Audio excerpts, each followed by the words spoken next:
Eh, empezamos, si no os parece bien, porque vamos con retraso bastante. Así que os voy directamente, sin introducción, voy a presentaros a los ponentes de esta mesa, que bueno, sería la mesa, hombre, es una mesa en el encuentro principal. ¿Por qué? Porque bueno, trata una cuestión que nos debe interesar muchísimo, que se aclare y se aclare bien. Y como digo, que no quede, bueno, ya se han hecho peritajes y la cosa está bastante dilucidada, ¿vale? Entonces, precisamente, primero va a intervenir Manuel y después intervienes tú, ¿no? José María. Ajustaros al tiempo, porque ya digo que hay retraso. El fallo humano y la velocidad, otra vez la causa del accidente. Mi amigo Manuel Rodríguez Herrán, sindicato de profesionales, hace poco constituyó un sindicato, es el primer sindicato, bueno, de profesionales de técnicos superiores, no es el sindicato de clase, pero ahí está, luchando por nuestros derechos, que también creo que hay que mejorarlos, ya hemos hablado un poquito, sobre todo en la ponencia Marco, y bueno, es técnico de servicio propio, y está muy enterado del. Él ha luchado mucho porque lo que ha pasado en el accidente se sepa bien y se diluciden, como decía, las responsabilidades. Ha llevado los peritajes, ha hecho peritajes, ha estado con las víctimas y sobre todo se va a centrar en el metro de Valencia. Después ya le daré paso a José María. José María es técnico habilitado del centro. Los dos, ambos están en la asociación, en la junta directiva. Y bueno, a José María no conozco a nadie que sepa más de investigación de accidentes y que le guste, ¿no? Sinceramente, y que le guste más, y no porque seas amigo mío. Y además es que, bueno, cada vez él lo va mejorando y sobre este tema está especializado. O sea, creo que es bastante interesante lo que nos va a contar, relacionándolo, no tan directo como Manuel, pero en relación con el accidente de metro, accidente de Angrois, bueno, y en general cualquier accidente grave o mortal. Por tanto, Manuel, cuando quieras, puedes empezar. Sí. Vamos allá. Vale. Bueno, pues buenos días a todos. Muchísimas gracias al colegio, a CESLA, a la que pertenezco, y a todos vosotros por estar aquí hoy. La ponencia se va a centrar, como ya se adivina, en lo que es el repaso a algunos detalles que consideramos interesantes sobre, en este caso, sobre el accidente de Metro Valencia, que está de actualidad porque está todavía, parece mentira, pero 11 años después del accidente, todavía está en discusión a nivel judicial sobre qué es lo que ocurrió o dejó de ocurrir. Permitidme, una introducción para presentar, digamos, a la organización que específicamente represento hoy, que es el Sindicato Estatal de Profesionales de Seguridad y Salud, una organización que hemos constituido este mismo año 2017, es una organización de muy reciente creación y que pretende, digamos, bueno, pues cubrir un espacio que queremos, o que creemos, mejor dicho, que todavía no estaba del todo cubierto, el de la representación síndico-profesional de los que nos dedicamos a temas de seguridad y salud laboral. Pretendemos actuar a nivel de defensa de los profesionales, ser un canal de representación. Somos una organización, obviamente, constituida por profesionales. Queremos desarrollar nuestra profesión, reivindicamos la enorme importancia social que tiene nuestra función, no siempre reconocida, dotarla del prestigio que entendemos merece. Somos un colectivo diverso, muy diverso, pero queremos que esa diversidad se convierta en una fortaleza. Al final, si conseguimos de alguna manera reunir ese conocimiento diverso que todos tenemos, estaremos de acuerdo en que somos un colectivo con un conocimiento difícilmente igualable. Pretendemos ser el sindicato independiente de todos los profesionales en todos sus ámbitos y en toda la geografía, y defender, como decía, y reforzar socialmente nuestro trabajo, convirtiéndonos en referencia técnica, jurídica, académica y científica. ¿Por qué no? Un sindicato profesional puede hacer la labor sindical propiamente, la labor profesional, todo en su conjunto. Hemos hecho algunas iniciativas, hemos presentado ya incluso a representantes políticos al nivel del Congreso de los Diputados una serie de propuestas, en torno a 100 propuestas, más de 100, que hemos presentado a los 4 principales partidos políticos para que empiecen a saber que hay una organización que representa a estos profesionales y que tiene unas ideas distintas a todas aquellas con las que ellos se han manejado hasta ahora. Sabéis que la prevención a nivel de la Administración tiene 2 interlocutores fundamentalmente, las organizaciones empresariales y las organizaciones sindicales de clase o generalistas, pero los profesionales, hablábamos esta mañana, los profesionales estamos ahí en la nube, y estamos, pero no estamos, porque nadie nos escucha, ni nos pregunta, obviamente, ni se atiende muchas veces todas aquellas propuestas que creemos que deberían ponerse en marcha. Entonces, este es un esquema, digamos, de nuestro último dossier en el que se resumen cuáles son nuestros objetivos, nuestras intenciones. Pretendemos contribuir al desarrollo de la profesión, reivindicar esa importancia y hacer de la diversidad, como ya he comentado, una fortaleza. Contribuyendo, y es muy importante, no podemos olvidar que nuestra función tiene un objetivo fundamental y es reducir los accidentes y las enfermedades profesionales. A veces se nos olvida por el camino. Y hemos metido aquí una foto que apenas se ve, pero que pretende reivindicar la importancia de los expertos. Todo el mundo cree saber de seguridad y salud, todo el mundo cree saber. Lo cierto es que, en fin, reivindicamos que algo se acepte, que los profesionales, los que nos dedicamos a ello en todo nuestro esfuerzo, en todo nuestro tiempo, algo más sabremos que la mayoría, algo más de criterio tendremos y, por tanto, siendo, como creemos que somos, los que más sabemos de este asunto, deberemos ser escuchados. Permitidme comenzar, con una diapositiva que un poco pretende hacernos pensar. James Reason, un prestigioso psicólogo que ha trabajado en temas de seguridad y salud laboral, decía que fue a una conferencia en la cual un recientemente nombrado director de seguridad comenzó su presentación diciendo, bueno, esto de la gestión de la seguridad, decía de la seguridad, pero podemos hacerlo extensivo a la seguridad y salud, esto, en fin, tampoco es ciencia aeroespacial, o sea, esto es una cosa, en fin, que no hay que ser, parece ser, ningún gran experto, ¿no? Decía Reason, sí, efectivamente, este señor tenía razón, la ciencia aeroespacial es una tontería, es un pasatiempo comparado con la gestión de la seguridad y salud. O sea, tenemos una labor realmente complicada que hacer, y ya digo, ni la ciencia aeroespacial, según él, que era un auténtico experto, estaba a ese nivel. Hay otros expertos como Peter F. Drucker, un consultor considerado el mayor filósofo de la gestión en general, de la gestión de las organizaciones, que decía gestionar es hacer las cosas bien, liderar, por contra, es hacer las cosas correctas. Decía Trevor Kletch, que es, en fin, una figura que recomiendo a todo el que se dedique a esta profesión que sigan su esencia en los trabajos que desarrolló, desgraciadamente ya fallecido, que decía, la gestión o el liderazgo efectivo, él mezclaba ambos conceptos, en seguridad y salud, es hacer bien las cosas correctas. Es decir, hay que hacer las 2 cosas a la vez. Nuestra función exige hacer esas 2 cosas, gestionar y liderar, hacer bien las cosas correctas.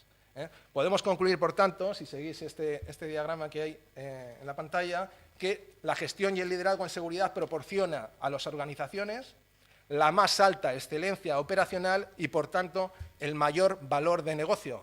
Tenemos que reivindicar que nuestra función es de lo más importante que se puede hacer en las organizaciones.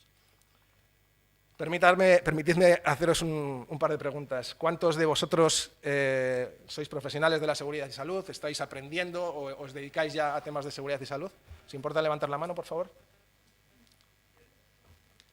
Bien, vale. Algo habéis hecho bien, Bien. ¿Hay entre ustedes algún consejero delegado, director general, presidente o vicepresidente de alguna gran compañía o no tan grande? O al menos un director de fábrica. Ya hemos visto que hay algún representante de una organización empresarial, con lo cual no nos vamos de vacío. ¿Hay alguien en la sala? Bien. Esto, que puede sorprender, es lo absolutamente habitual en conferencias como esta. Decía el amigo Trevor Kletch, si la alta dirección no está interesada, los problemas no pueden ser importantes. ¿Vale? Este es el primer caballo de batalla de esta función nuestra. Es que da la sensación que a la dirección de las organizaciones les importa un carajo, con perdón, esto de la seguridad y salud en el trabajo. Estas preguntas se transforman a su vez en 2 objetivos que deberíamos perseguir como profesionales. En primer lugar, rompiendo esto que acabamos de quedar plasmado, esto que acaba de quedar plasmado, es hacer que la alta dirección se interese por la seguridad y salud. Este puede ser un objetivo que yo creo que deberíamos perseguir todos, hacer que la alta dirección se interese. Pero algo más importante todavía es hacer de la seguridad uno de los asuntos que deban ser gestionados desde la alta dirección. O sea, ¿qué es eso de que la alta dirección, el de seguridad sí, aquel señor de allí de la esquina y tal, yo es que de seguridad y salud no tengo, es aquel señor es experto, yo...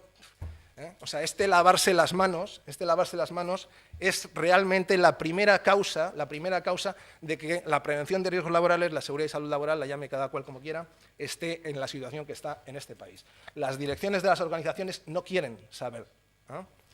Hoy todo el mundo está de acuerdo, decía esta eminencia que es el señor Trevor Kless, decía en el año 93, es un británico experto en estos temas, como podéis entender, que después de una experiencia de 40 años acabó de profesor en universidades británicas y norteamericanas y decía en el 93, digo para hacernos, digamos, conscientes del retraso que llevamos en este país, decía, hoy todo el mundo está de acuerdo en que los resultados en seguridad y salud en una empresa, tanto como los resultados de producción, sus ventas, su calidad, su beneficio, depende de la habilidad de sus directores y altos directivos. O sea, esto es de cajón y se nos olvida.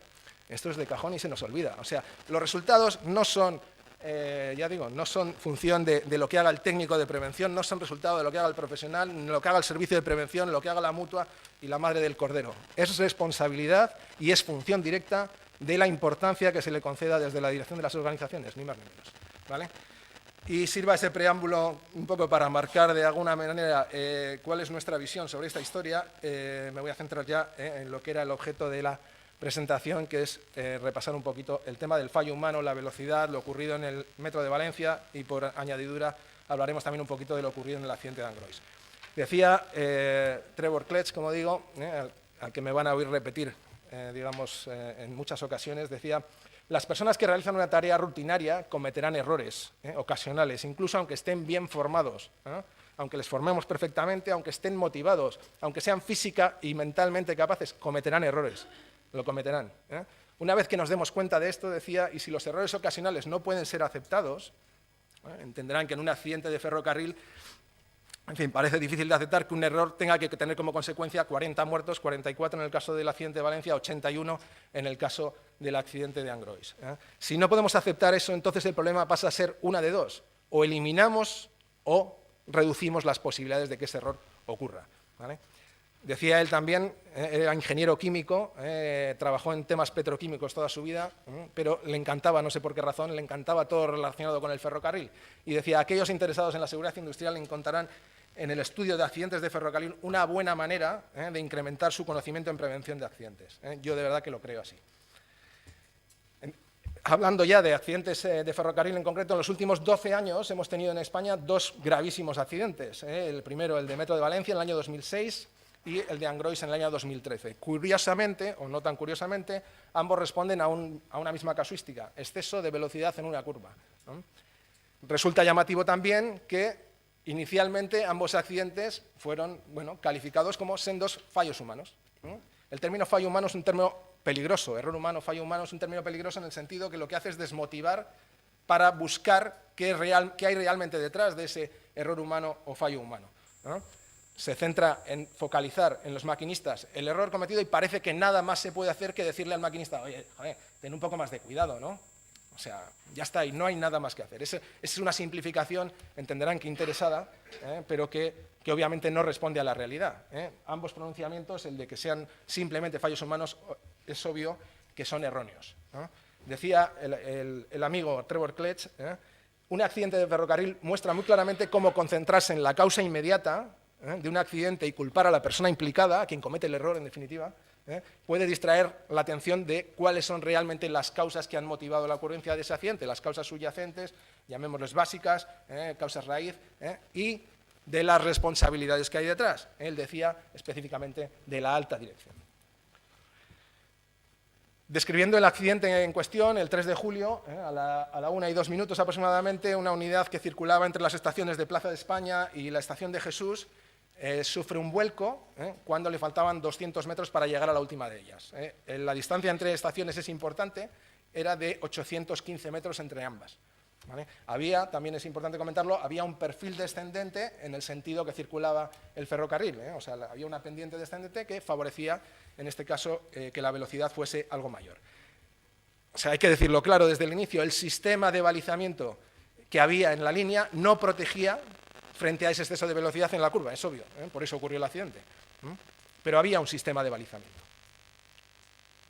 Entonces, fijadas, el riesgo era un riesgo conocido, como no puede ser de otra manera. Vamos, o sea, alguien que gestiona un ferrocarril, pues debe entender, en este caso lo entendía, como demostraremos ahora, entendía que el riesgo de exceso de velocidad en curva, pues, en fin, era un tema a tener en cuenta. De hecho, en el pliego de condiciones técnicas para la licitación del sistema de frenado, ese sistema de balizamiento que estaba en servicio, ya decía, como digo, en el pliego de condiciones, decía que el riesgo existente en este caso consiste en el exceso de velocidad de las circulaciones a su paso por determinados puntos de cada tramo. Y, afirmaba, se valorará el control de las limitaciones de velocidad establecidas. Así lo dice ese documento, lo dice aquí, aunque no se ve en pantalla. Bien, ¿qué estrategia puede seguir uno cuando analiza el riesgo, en este caso, de una línea ferroviaria? Pero vamos, sería aplicable a cualquier otro aspecto. Plantearse cuál puede ser la peor hipótesis posible, ¿no? No está de más, a ver, qué es lo peor que me puede salir para intentar proteger eso. No tendría sentido que protegiésemos, digamos, situaciones con consecuencias poco importantes y dejásemos sin proteger aquellas que lo son, ¿no? Bueno, ocurre que la curva 75, que es en la que se produce el accidente, en el sentido de circulación en el que sucede, era la curva de menor radio y con menor peralte de toda la línea.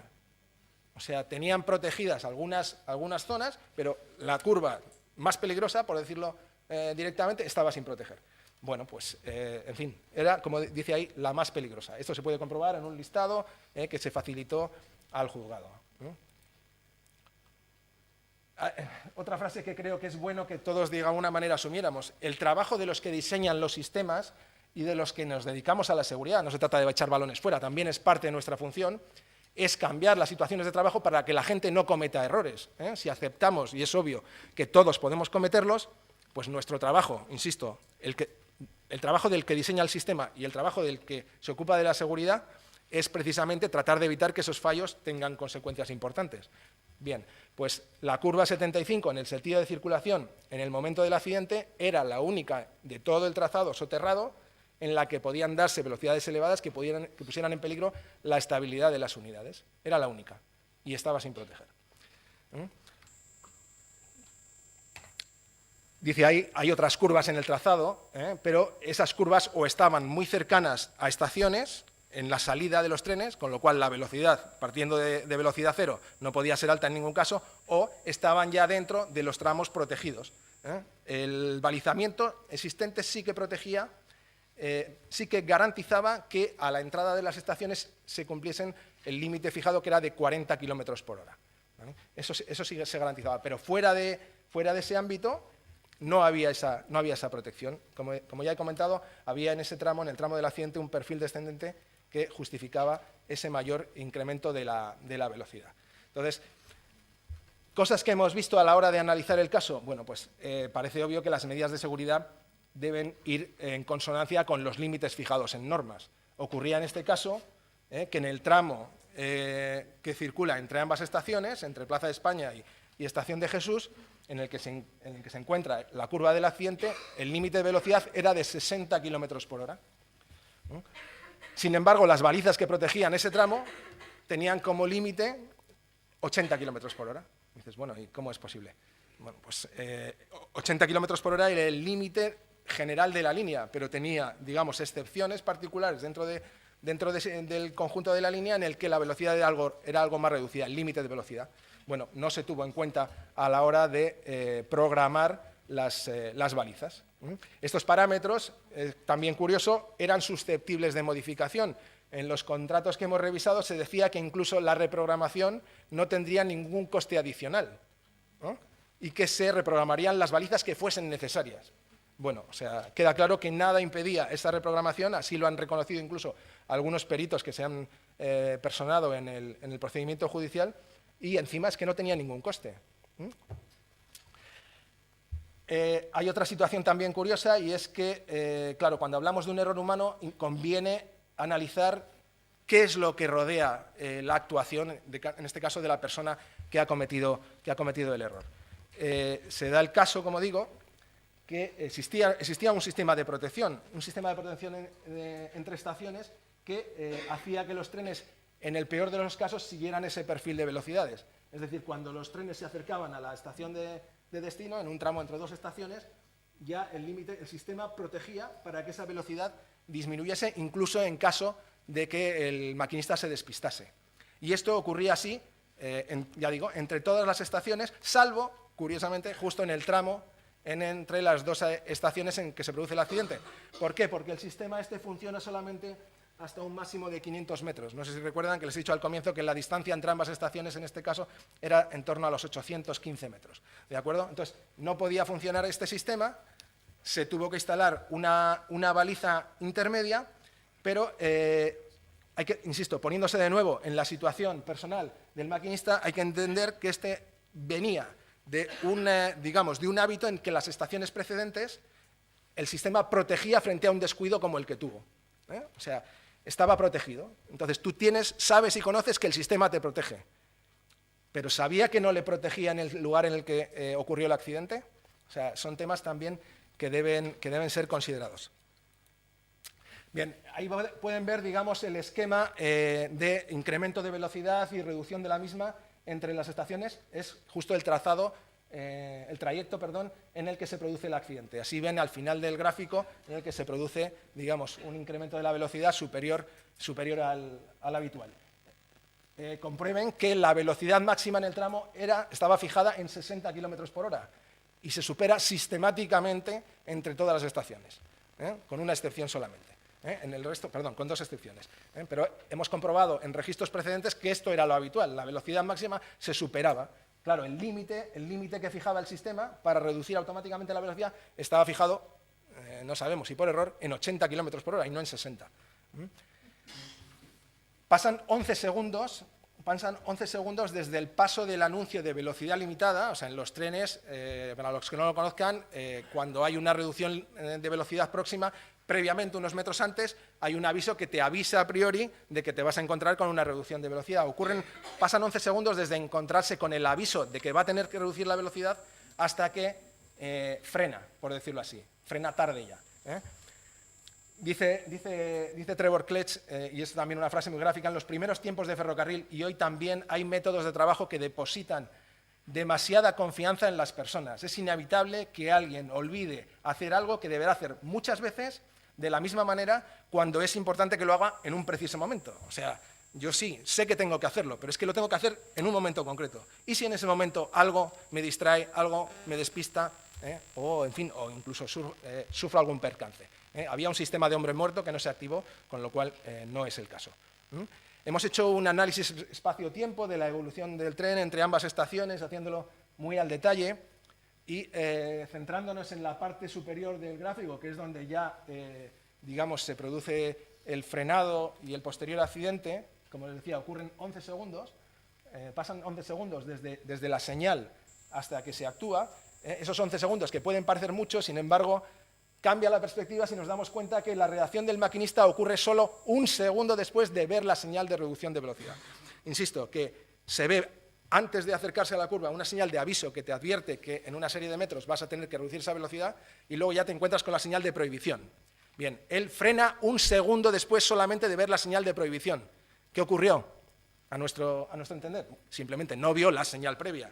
Se despistó, perdió la sensación del lugar exacto en el que se encontraba, no vio la señal de advertencia y cuando vio la señal de reducir la velocidad ya era demasiado tarde. Iba a 80 km por hora cuando tenía que ir a 40.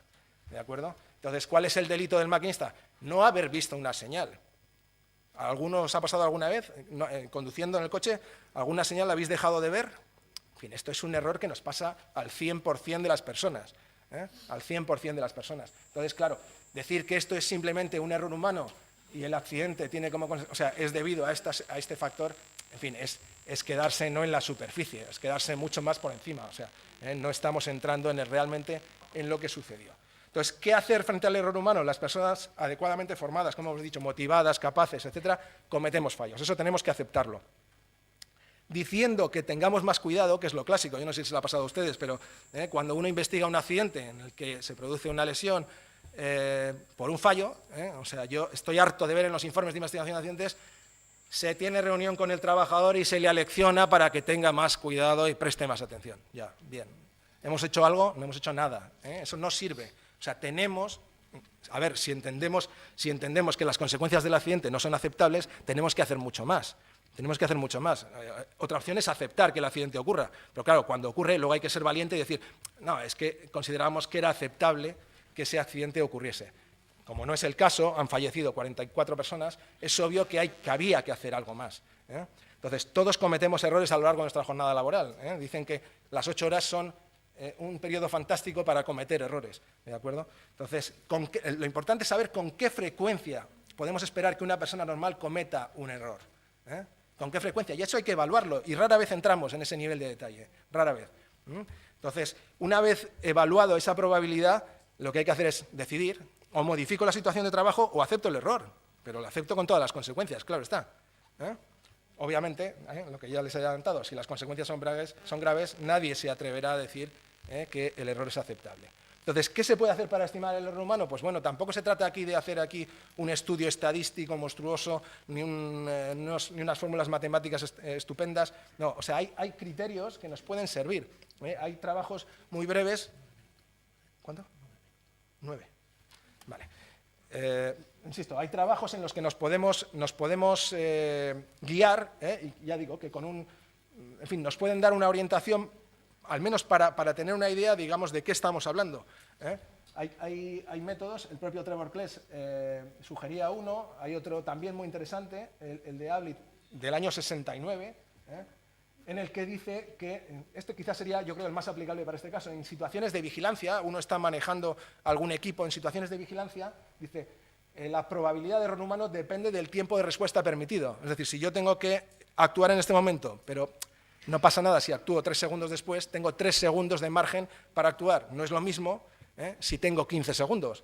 Y si tengo 1 segundo solo, porque, como hemos dicho antes, es que hay que hacerlo en ese preciso momento, la probabilidad de error humano será superior si solo dispongo de 1 segundo para reaccionar. ¿De acuerdo? Bueno, pues este método, de alguna manera, hace una estimación de cuál es esa probabilidad en función de ese tiempo de respuesta. Hay otros métodos, como el método Hart, bueno, hay infinidad. Del año 92. O sea, estamos hablando de métodos no precisamente novedosos, no nacieron con el iPad ni nada de esto, o sea, son bastante anteriores. Y este relaciona, por ejemplo, actividades concretas y les asigna una probabilidad en función del tipo de actividad. Entonces, en este caso, en el de método de Valencia, si buscamos en ese listado alguna actividad que pueda asemejarse, pues efectivamente encontramos que tareas bastante simples, desarrolladas con rapidez, en las que se da una atención insuficiente e inadecuada, podría ser un caso similar, dice que la probabilidad de error humano es de 9 por 10 a la menos 2. Bien, pues utilizando el método de Ablett, curiosamente, si calculamos cuánto daría para el caso del metro de Valencia, hemos hecho los cálculos ahí circulando a 60 km por hora y demás, bueno, resulta que nos da 13,98 segundos y la probabilidad de error humano para esos 13,98 sale también, curiosamente, 9 por 10 a la menos 2, 9,2 por 10 a la menos 2. Pues no sé si hemos dado en la tecla o no, pero bueno, en fin, estos son métodos siempre conservadores. Uno hasta le puede añadir un orden de magnitud, puede pensar que esto es 9 por 10 a la menos 3, pero vamos, la idea es tener una cierta estimación. ¿Para compararlo con qué? Pues no sé, por ejemplo, Talgo, para considerar que un accidente es aceptable, habla de 10 a la menos 7. Habla de 10 a la menos 7, con lo cual, si aquí nos da 9 por 10 a la menos 2, pues vaya, como que cerca de aceptable parece que no está. Esto es como esta mañana, yo soy ingeniero industrial, pero bueno, si fuera de derecho yo creo que también lo entendería. O sea, no está. Está varios órdenes de magnitud alejado del tema, con lo cual, en fin, creemos, como digo, que algo habría que hacer. Para que todo el mundo lo entienda, este 9 por 10 a la menos 2 significa que la probabilidad de que ese fallo se produzca es 9 veces de cada 100. 9 veces de cada 100. Decía Klets en una de sus obras que otorgar fiabilidades a las personas superiores a 10 a la menos 3 es un gran error. O sea, nosotros prácticamente hagamos lo que hagamos, 1000 veces seguidas, alguna de las 1000 nos equivocamos. Eso es 10 a la menos 3. Calvo, insisto, dice que para que el riesgo sea aceptable tiene que ser 10 a la menos 7. Bueno, aquí 9 de cada 100. ¿Es aceptable que 9 de cada 100 veces, o 9 de cada 1000, haya un accidente con 44 víctimas? En fin. Bueno, ¿qué hubiese pasado? O sea, aquí decimos, ¿cómo podía haberse evitado? O sea, ¿qué hubiese pasado estar correctamente programadas las velocidades máximas en ese tramo? Que, como hemos dicho, no lo estaban. Pues, ¿qué hubiera pasado? Que el accidente no se hubiera producido. O sea, el tren hubiera superado los 70 km por hora, estos sistemas actúan superados 10 km por hora el límite fijado. A poco más de 70, suponiendo un tiempo de retardo, el tren mismo hubiera frenado. Hubiera frenado. Si el maquinista que iba despistado ve que el tren frena automáticamente, hombre, eso provoca una reacción que seguro que le saca de su estado de supuesto despiste. Con lo cual, difícilmente hubiese llegado a la curva a más de 65 km por hora, que era la velocidad a la que el tren hubiese volcado. ¿Qué más se podía haber hecho? Pues bueno, como digo, esas dos balizas que estaban programadas para asegurar que la llegada a la estación de Jesús, en este caso, la velocidad fuese de 40 km por hora, cuando la curva estaba, digamos, en este estadio, hombre, lo suyo es que hubiésemos garantizado los 40 km por hora 200 metros antes, que es la distancia a la que se produce el accidente. Simplemente, habiendo garantizado eso, que era perfectamente posible con los sistemas existentes, el accidente tampoco se hubiera producido. Estamos, voy acabando, que no te he pillado ya, ¿no? Voy acabando. En fin, estamos demasiado acostumbrados, no aquí, o sea, no en el sector ferroviario, y no es una crítica contra el sector, es una crítica contra todos nuestros sectores. O sea, tendemos con demasiada facilidad a exportar el riesgo a las personas. Exportar el riesgo significa, bueno, depositar esa posibilidad de que ocurra el fallo humano en las personas.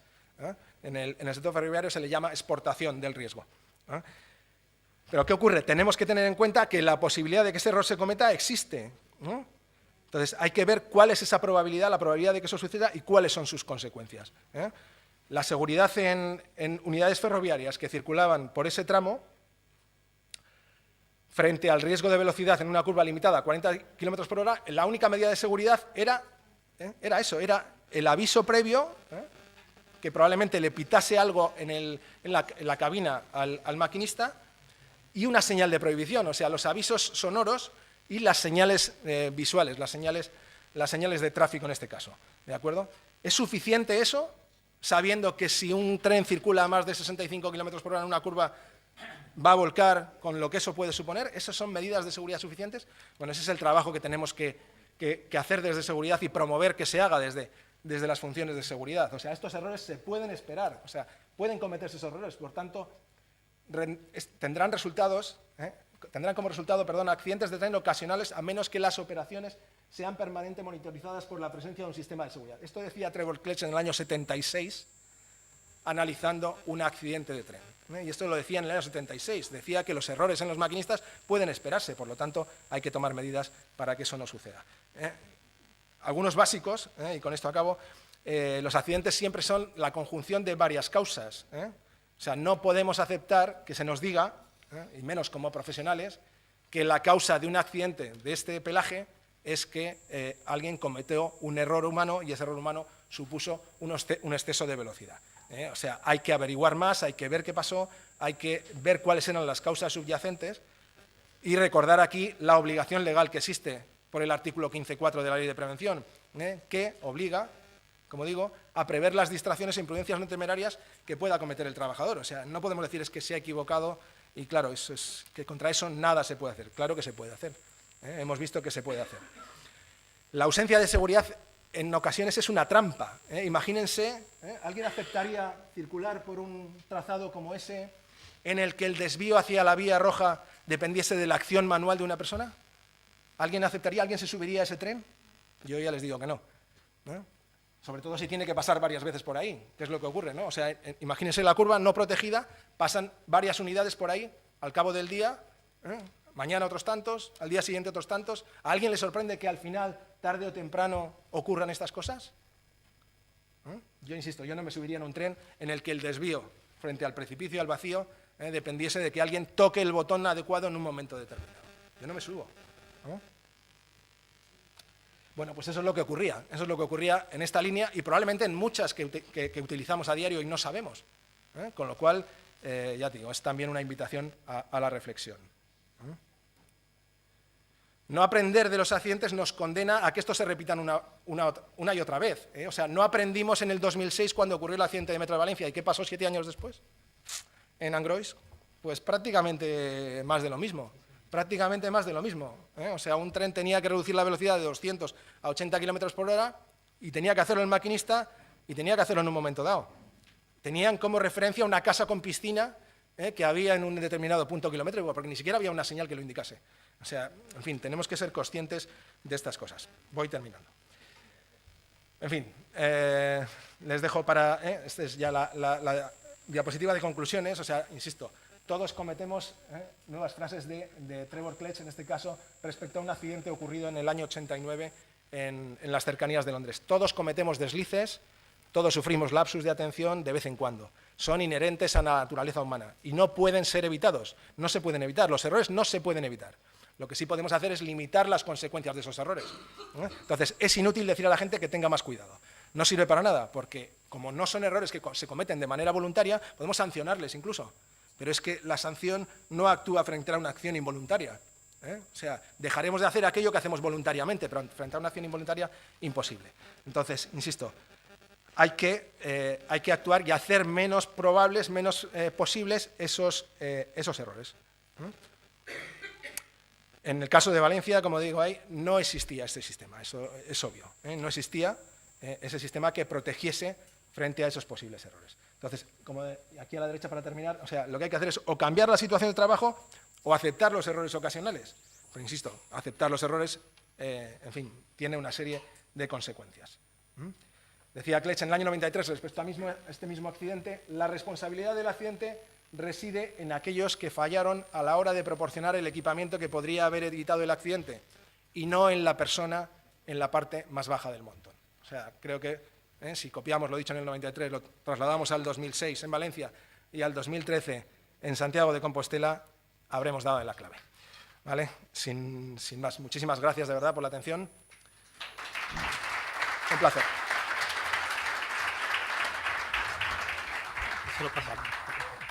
Nada. Muchas gracias, Manuel. ¿Tú te quieres poner aquí? No, yo te paso allí, ¿no?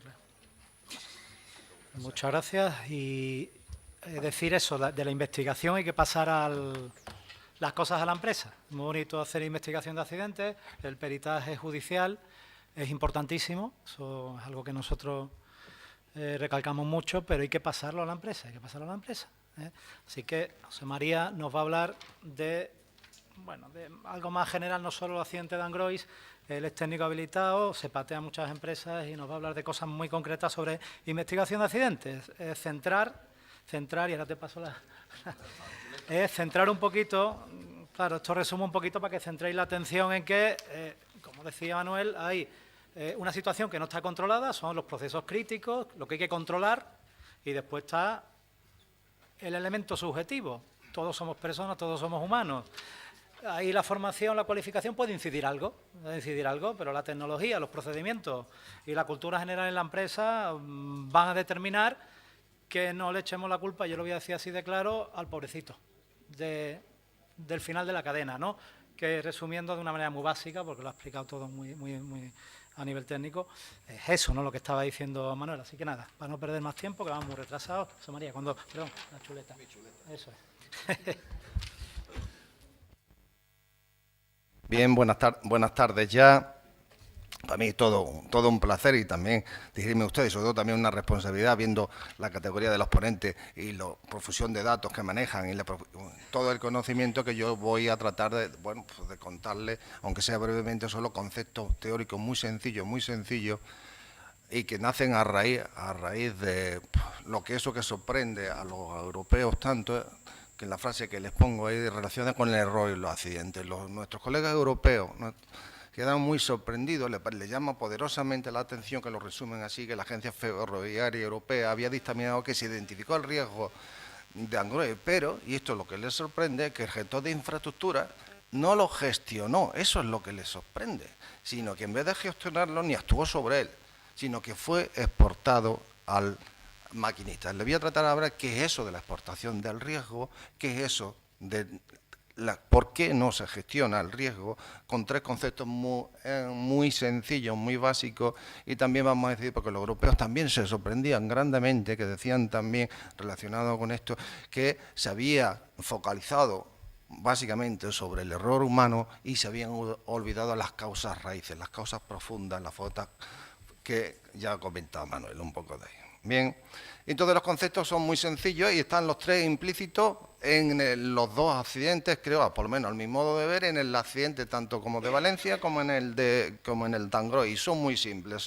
Vamos a ver el error humano, las tareas que son tareas y procesos críticos, que es la curva número 75, que era la única de todo el trazado en donde se podía dar un accidente. Eso es una curva crítica.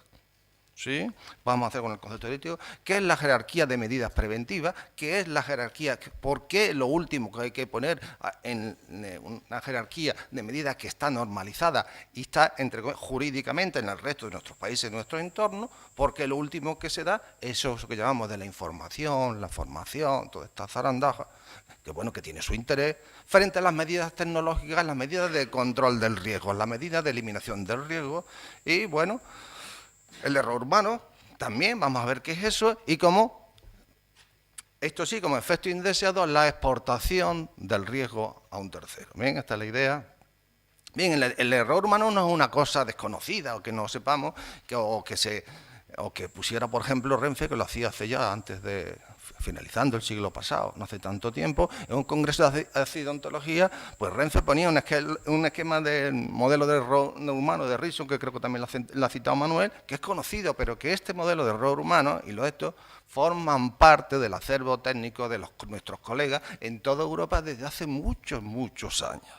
El problema, y esto aquí entramos, es que cuando se aprobó la ley de prevención y el reglamento de servicios, se formó la formación que había que dar, se dijo hace 22 años creo que ya, una que era obsoleta, que nació obsoleta, esto simplemente no lo contemplaba, y hoy en día es prehistórica. Entonces, que esto que forma parte del acervo técnico, del acervo de cualquier técnico, esto lo lleva imbuido porque lo ha estudiado y ha aprendido, pues aquí es prácticamente desconocido y lo contaba Renfe, es una jornada hace un montón de años y eso cuenta, como se cuenta en estos congresos y en estas jornadas, pero se cuentan en congresos, pero no se traslada a la vida real y esto evidentemente que así sucedió. Pero no es verdad. En el 2001 se publicó en España un magnífico método de investigación de accidentes, porque nada más que una transposición al ordenamiento jurídico en este caso, derivado de la Comisión Marítima de Accidentes Laborales, porque tiene un convenio a nivel mundial que ya venía de hace muchos antes del sector de aviación, que ya venía a su vez también de las plantas nucleares y del sector. Es decir, esto ya era conocido, ya en el BOE de 2001 aparecía lo que yo le voy a hablar, este tipo de errores, que yo le voy a hablar en La primera parte son los errores que ya han comentado Manuel.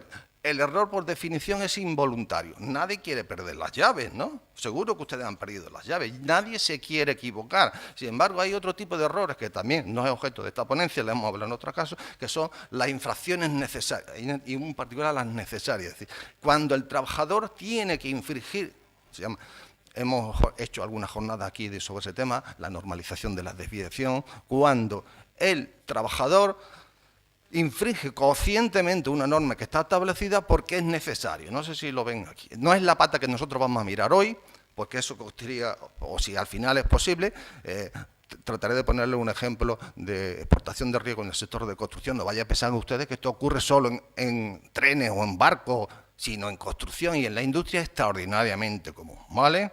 Decía que esto era conocido y además está publicado en el BOE. Pero ¿qué pasaba? Pues muy simple, los barcos por dónde van, por el agua, y los trenes por las vías, ¿no? Entonces, y la seguridad, ¿qué tiene que ver esto? Y esa es la historia conmigo, con mi profesión. Decía otro gran, el problema es que nosotros nos creemos diferentes, se creyeron la gente de ferroviario y la gente de seguridad, seguimos como si esto no existiera, pero no es verdad. Nuestros colegas en Europa esto lo manejan todos los días y por eso les sorprende que exportemos el riesgo y no lo actuemos, ¿vale? Bien, en la norma muy reciente, la norma, la UNES, esta de análisis de causa raíz, que analiza, entre otras cosas, métodos que lo que hace una norma es recoger la práctica ya asentada por muchos años de experiencia. Es decir, no es el avance científico, ya recogen dentro de las causas de errores, concretamente, y esto está tomado en la transposición de lo que inventaron los aviación de la Marina en los años 70, ya recoge como uno de los errores, ya si no lo leo bien, ven ustedes, la desorientación espacial, la apreciación, y viene la norma, o sea, que la tienen ustedes. Ya está. El problema es que esto sigue siendo desconocido porque nuestra formación es directamente, por decirlo claro, obsoleta, ¿vale? Derivada, por eso hay que cambiarla, modificar la ley, no solo porque es la externalización de los servicios, sino porque todo lo derivado de ello está obsoleto. Bien, vamos entrando en el tema. La Comisión de la Investigación de Accidentes Ferroviarios, esto lo encuentran ustedes en la página de Fomento, la publica todos los años. En 2015 tiene un buen cuadro que me viene como anillo al dedo para lo que yo les quiero comentar ahora. Pásame algo, por favor. Publica en una página, causa de los accidentes, y habla de que fallo humano, error de percepción, lo ven ustedes, error de percepción y fallo humano. Es sorprendente que en el 2015 todavía esta terminología se siga utilizando. Nos puede parecer sorprendente, pero el fallo, sobre todo unicausal, pero lo que sí es cierto y prueba de una manera cierta que el fallo humano existe. Y el error en la percepción espacial existe, ¿sí? Causa accidente todos los años. Y si se van ustedes para años atrás que encuentran que esto está aumentado porque el error humano poco a poco va, entre comillas, disminuyendo, entre ellos el esfuerzo de hacerla de esta asociación como tal, ¿no? Pero existe, sin embargo, en el accidente, la famosa curva 75 del metro de Valencia, un perito judicial que también era director de seguridad ADIL y que también interviene, en este caso como imputado actualmente, en el del Albia, decía que nadie vio la necesidad, nadie vio el riesgo. Oiga, ¿cómo que nadie lo vio? Si usted todos los años recoge y lo hace los accidentes por error, por saltarse, por no ver la señal o interpretarla erróneamente. Si usted lo ve todos los años, ¿cómo dice usted que no la ve? Porque dice este señor que no se respetará lo que decía la señal, es que es imposible, es que siempre ustedes no pueden distraerse. Eso tiene que ser siempre, ¿sí? Como lo hacen ustedes, pues alguno a lo largo de esta intervención seguro que se va a distraer, ¿vale?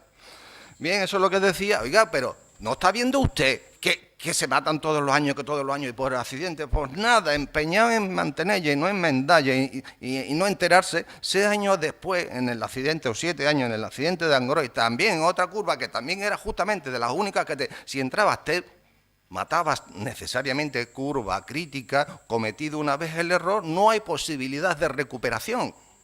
Simplemente te matas.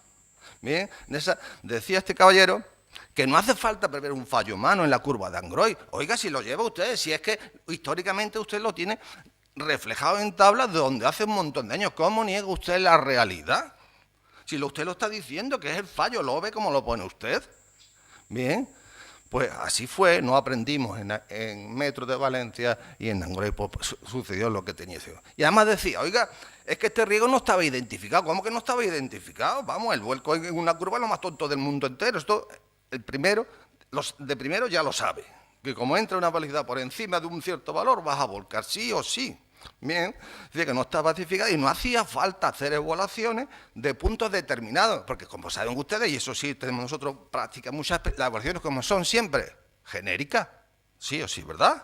Como son las evaluaciones de riesgo, genéricas, desgraciadamente, porque dentro de nuestros colegas europeos no la hacen así, la hacen justamente, la primera de las evaluaciones, lo que hace un técnico cuando evalúa riesgo, que no a eso se dedican, no se dedican a evaluar riesgos, lo que hace es determinar los puntos críticos, las curvas críticas, porque para esas, señores, solo hay que dar las instrucciones precisas, que luego engancharemos con la parte legal, ¿vale? Bien. Esta foto me la ha prestado Manuel. Decíamos que los sistemas producidos avanzados, oiga, ya no están las máquinas cortando las manos y las orejas de la gente. Se producen porque la gente hace lo que debe o lo que no debe y cuando a lo mejor a destiempo o no a destiempo. Es decir, los humanos, no hay nada más humano que el error. Es inevitable. Las personas no son infalibles, al contrario, nuestra tasa de probabilidad de fallo es más alta que los de los mecanismos que inventamos. Los errores son esperables, son fiables, por tanto, hay que contemplarlos. Y esta es la conclusión. No hay mayor error que ignorar el error, que es lo que estamos haciendo, pero no en el tren, en seguridad laboral es cotidiano, común. Esto es hablar de ciencia ficción si alguien pregunta sobre esto en seguridad laboral o en construcción, ¿no? Bien, por eso lo decía también, que actuar sobre las personas es complicado. Es bastante complicado. Que no podemos cambiar la condición humana. Es difícil. Eso de... Tenemos una salida muy fácil, que es la que se le dijo para que no se produjeran accidentes como el de Valencia, pues en el informe del técnico, en este caso, de colega mío, en este caso del INVASA, pues decía lo que ya sabemos, porque es cotidiano, lo decimos siempre, que para evitar accidentes ¿qué hay que hacer? Informar, formar convenientemente al trabajador, si no concienciarlo, si no motivarlo y si no, en este caso, medidas de disciplina, las mismas que se dicen aquí, pero no sirven. ¿Sí? Porque le ha dicho Manuel, el error es involuntario. En este caso, ¿eh? No hay otro tipo de no. Bien, entonces conviene que hacer el sistema de trabajo más seguro que no hacerlo humano más seguro. Bien, seguro que alguna vez ustedes se reconocen en alguno de estos tipos de errores. ¿Lo ven? Seguro que ustedes han hecho algo eso. En este no creo porque esto es más se da mucho en maquinaria, en sistemas automatizados. Un trabajador entiende que dale al botoncito en vez de que y ha atrapado en una cadena automatizada a un trabajador que estaba dentro, ¿vale? Pero podemos, entre comillas, potenciar o generar o crear el error. Y esto que estoy viendo aquí en el sistema sanitario, hay medicamentos, si son los mismos, son prácticamente iguales, pero son clínicamente extraordinariamente diferentes. Incluso algunos de ellos son críticos. ¿En qué sentido? Que son mortales, que si yo me confundo para la prescripción de lo que estoy haciendo y le inyecto el que no debo, al enfermo que no debo, directamente le provoco un daño muy grave. Eso es criticidad. Y entonces dice, oiga, usted, ¿cómo exporta a los sanitarios? Le dice usted que nunca jamás pueden ser distraídos, indolentes, descuidados como lo son, y entonces aquí no pueden equivocarse, pero es que lo está potenciando usted el error porque usted tendría que gestionar el riesgo, almacenar los productos que son, por lo menos los extremadamente peligrosos, y así es que no lo aceptaríamos de ninguna otra de las maneras, en sitios distintos, y aquel que es crítico por sus consecuencias de sus errores, le tendría usted que avisar, tendría que tener usted sistemas de respaldo, por ejemplo, en cámaras acorazadas, con acceso con llave o con señalización, que es crítico, ¿sí? Un sistema de respaldo, ¿vale? Y en la industria, oiga, pues si está en el caso igual. ¿Aquí alguien se va a confundir, creen ustedes? Bueno, pues le podemos informar otra vez. Oye, ten mucho cuidado. Y nuestros maquinistas del sistema AFA digital, hay un montón de botones, pues se van a equivocar seguro, si son prácticamente como el Homer Simpson. No son así. Claro, pero bueno, esto le pasa al Homer, no sé si Homer, pero vamos, al Homer Simpson, pero... ¿Y si le pasa los más selectos de nuestra patria, digamos, a nuestros políticos? Es decir, de vez en cuando, hombre, tanto en un poco de sorna, la prensa titula el dedo tonto de la ley. Sus señorías la lían a la hora de votar, porque mira que es fácil, ¿eh? Pulsar sí cuando pulsan no. Y entonces, bueno, pues hay cierto... En andaluz decimos cachondeíto, ¿no? Cachondeíto que, bueno, sirve para bien, y dice, es que los errores humanos, los errores humanos dan al traste como... No sabemos las causas de por qué. Bien, dice, mire ustedes qué fácil, y aquí ven ustedes el sistema de votación, y cuando, digo, bueno, esas cosas de los viejos, ¿no? Iglesia como Rajoy vota por error. Oiga, los viejos y los nuevos, los que están experimentados, votan por error, pero no solo él. También, pero hay alguien que se libra, ni siquiera Cañamero, joder, también, es que se equivocan todos. Porque como ya saben ustedes, los políticos de natural, que son descuidados, indolentes, son negligentes, ¿ven? Y entonces, en vez de estar al servicio muy atentos y extraordinariamente cuidadosos y mantener siempre la atención, se distraen. ¿Sí? Y dirán, oiga, así va a ser que son humanos, ¿vale?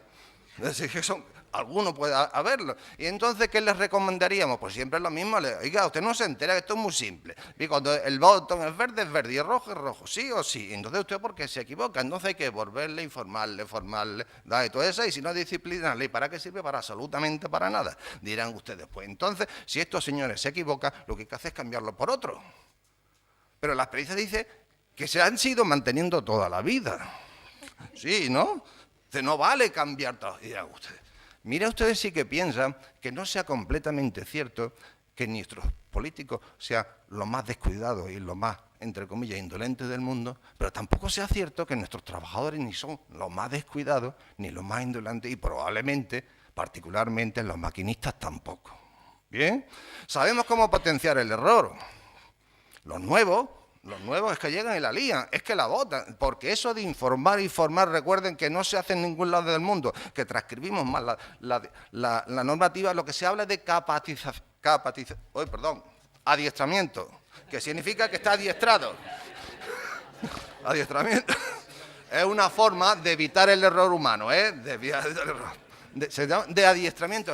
Realmente yo estoy adiestrado y ahora he aprendido, sé cómo potenciar el error. ¿Saben ustedes cómo? Los humanos, y básicamente se dice, no está demostrado, pero se dice que el género masculino no podemos hacer dos cosas a la vez. Por ejemplo, suponga usted, quien dice que llama mucho al Congreso, la Merkel, que llama a Rajoy y coge el teléfono y tiene que votar. Y está haciendo, fíjense ustedes, se equivoca.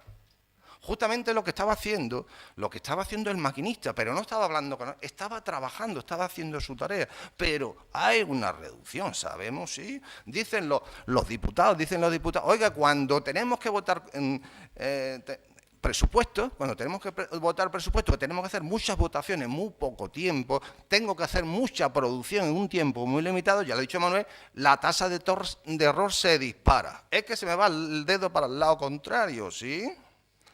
Pero ahora vamos a hacer de técnico de seguridad, o vamos a hacer de técnico de gestión. Bueno, dirán, vamos a hablar de culpabilidad. Y digo, bueno, pues ¿esto de quién es la culpa? Pues está claro, de los políticos que son indolentes, descuidados y se equivocan, ¿sí? ¿No? Pues bueno, no, eso... La culpabilidad de la vista, no. Del presidente del gobierno. Oiga, si es el que se equivoca, pues entonces va a ser de, no sé, de la del Congreso. O la del... esto costó una millonada, pues será... O del, no sé, del ministro de turno, seguro. Y hemos pasado de la culpabilidad del maquinista a la del ministro. Y mientras tanto, los técnicos de seguridad, los que nos dedicamos a gestionar el sistema de votación, ¿qué ha ocurrido? Que curiosamente, y así ha ocurrido en el Metro de Valencia, ni se les espera. Porque si yo fuera técnico de seguridad del mantenimiento, digo, mi sistema, pónganse ustedes, de sistema de mantenimiento, o también explotadores mantenedores del sistema de gestión ferroviaria, el que falló. Si yo fuera esto, diría, oiga, mi sistema funciona perfectamente. Cuando aprieto el verde se enciende la luz verde, le doy al rojo se enciende. La culpa es de esta gente, que son todos unos descuidados que les dan al botón equivocado. Bien, eso es lo que hace el técnico en sistema aquí, pero también en sistemas de gestión ferroviaria y en seguridad laboral y de mi sistema preventivo, mi sistema de gestión funciona. Lo que no funciona son ustedes. Por tanto, este sistema está condenado a mantenerse durante un montón de años de allí y la gente seguirá equivocándose. Afortunadamente, algunas empresas punteras que se dedican a vender sistemas de estos, dicen, oiga, esto... Esperemos que... ¿Dónde voy a vender esto? Esperemos que no me lo compren, no sé, que se me está ocurriendo ahora, el líder norcoreano, el Kim Jong-2 ese segundo, porque como ese se equivoca de ahí, nos ha matado todo, pero por error, sin quererlo, ¿sí? Bien, pero si yo soy de Airbus o de alguna empresa puntera, por ejemplo, en el accidente, yo vendo tecnología, como aquí vendemos tecnología, y mi sistema, oiga, esto es invendible, porque eso falla en todos los parlamentos. Dudo que sin el catalán, que eso son otra especie, ¿no?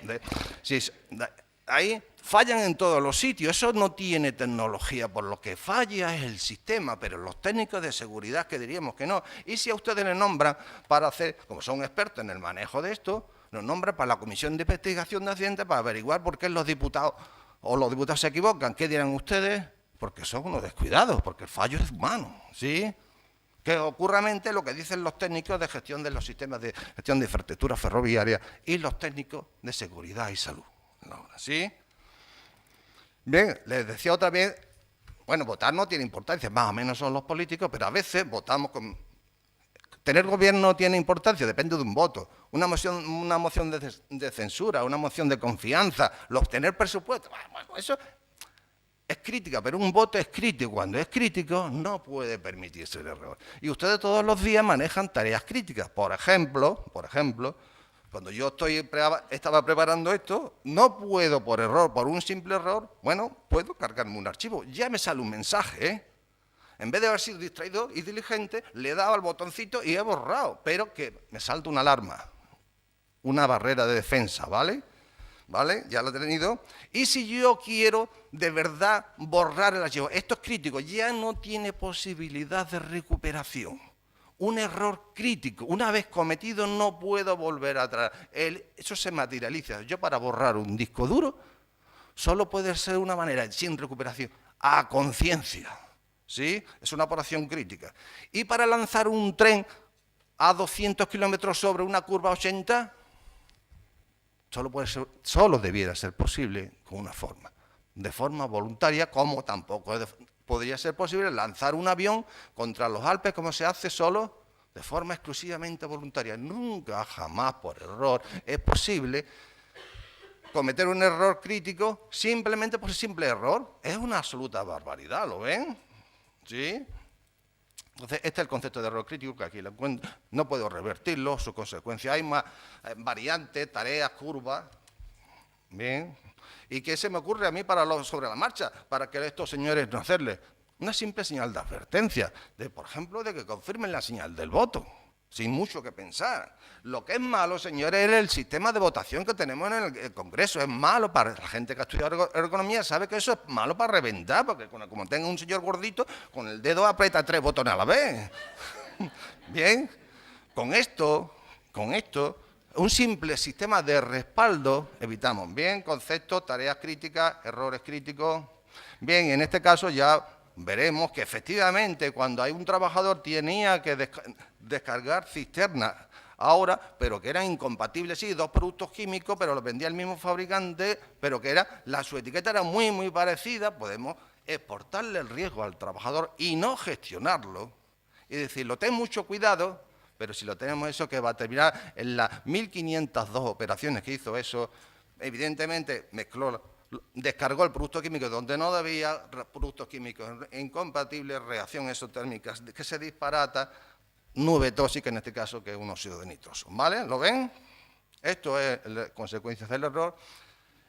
Pero no todo el mundo comete los mismos errores. Ahora estamos en el ámbito de los sanitarios. ¿Ven? Lo ven ustedes a un señor, esto lo hemos aprendido de tu ámbito.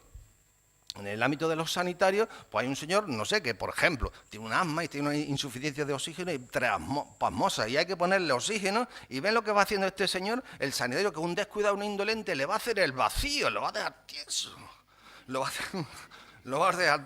a dejar. Bien, podemos hacer 2 cosas, decirle que nuestros sanitarios son indolentes, descuidados como los políticos, de natural descuido, o gestionar el error. La posibilidad del error. Y ahora, ¿qué hace? Pues resulta que esto es imposible que pase en un hospital. ¿Por qué? Porque los sanitarios que nos enseñan han diseñado contra el error humano, han diseñado de forma inteligente, han diseñado para las personas. Y han diseñado, y ahora resulta que si usted quiere conectar una manguera en una y otra, es imposible conectarla porque las conexiones son incompatibles. Esto es diseñar para las personas contra el error humano. Se dice en el nombre, se dice diseño contra el error humano, ¿vale? Este es el nombre técnico que tiene, un poco redundante. También vemos 2 cosas, También 2 cosas, Lo ven ustedes, la jerarquía de las normas. Bien, fíjense, otro concepto importante, jerarquía de medidas preventivas. Yo podía haber optado entre lo clásico, informar, formar, motivar, concienciar, sí, que es básicamente lo que hacemos, o medidas de control de riesgo, se llaman medidas fuertes. Hay una escala jerárquica, desafortunadamente no normativa en España, que me obliga a esto siempre antes que lo de informar y formar, ¿sí? Eso se llama jerarquía de medidas preventivas. En el Instituto Europeo de Seguridad e Higiene, con este nombre, lo dice muy claro si entran ustedes. Yo se lo he traducido y ahora voy muy rápido porque no quiero tener errores, aunque me está reduciendo el tiempo. Bien, lo que dice, hay una clara medida que es normativa, y le ponía un ejemplo. Vamos, no hay que ir a ningún lado. Nuestros colegas de chilenos, es una de las más importantes firmas, Codelco, se dedica a la minería, Chile es fuerte por arriba, tienen claro la escala. Miren, esta es la situación actual. Nosotros lo que nos dedicamos a medidas preventivas, a las medidas correctoras, que son, los EPP le llaman equipo de protección personal, allí en Sudamérica. Bien, la señalización, recuerden que dudamos si es colectiva, no es historia, frente a la débil, y eso sí es normativo, que aquí decimos anteponer medidas de protección colectiva ante la individual, en Chile y en todo el mundo conocido, porque lo dice la OCHA, la ISO y todas las que ustedes quieran, hay una clara jerarquía que tiene que ser normativa, porque esto no tiene solución si no aparece en el BOE, ¿vale? Entonces nuestros colegas chilenos están aquí, pero tienen claro a dónde quieren ir. Mire usted, yo no quiero dar más medidas preventivas a base de formación, instrucciones, incluso procedimientos de trabajo que son la tarea básica que hacen nuestros compañeros en el resto del mundo. Pues son barreras blandas y aquí a las barreras duras, que es lo que hicieron la gente de sanidad, ¿lo ven ustedes? Por tanto, no puede usted acudir en ningún accidente, y menos con error, con tareas críticas o procesos críticos, a exportarle el riesgo a un humano que por definición es raro, básicamente no hay nada más humano que el error, que se va a equivocar. Bien, los sistemas de seguridad de cualquier máquina son al menos como doble, ¿no? Hay una medida de respaldo. Bien, con esto ya voy acabando. En túneles y desorientación espacial se decía que había exportación del riesgo. Bien, había la casuística en la cinta de Android, es que había unos túneles, había 18 en el recorrido, pero los túneles, y dos justamente donde van a suceder el accidente, y que se parecen los dos, que los dos son bastante oscuros, que cuando son oscuros no ve, cuando no ve no reconozco, por ejemplo, señalización, ni puntos kilométricos, y no sé si estoy en el de antes o en el después en el otro, que fue básicamente a lo que decía este señor, que decía, en ese momento no vi el peligro, ni el punto de referencia, porque si lo hubiese visto, en vez de hablar por teléfono, freno, ¿vale? Dice, seguir diciendo este caballero, no estaba el próximo, me parecía a mí, al punto de referencia, iba relajado con una velocidad correcta. Y dirán ustedes, ¿eso del punto de referencia qué es lo que es? Pues ya lo ha explicado Manuel. Un tren a 200 kilómetros para frenar sin lanzar a los pasajeros, necesita para llegar a 80 alrededor de 4 kilómetros. Era el punto donde iniciaba la curva de descenso de desaceleración adecuada, de tal manera para cuando llegara a este punto, llegar a 80, porque si llego aquí, a donde tenía que estar, llego, que es lo que pasó, directamente me mato. Y si hubiese frenado un poquito aquí, se hubiese matado, no quizás con la misma violencia, el accidente hubiese sido el mismo, no con la violencia extrema que tuvo, porque ¿dónde tomaban la referencia, ese punto de referencia los maquinistas? Donde cada uno le daba la gana. ¿Sí?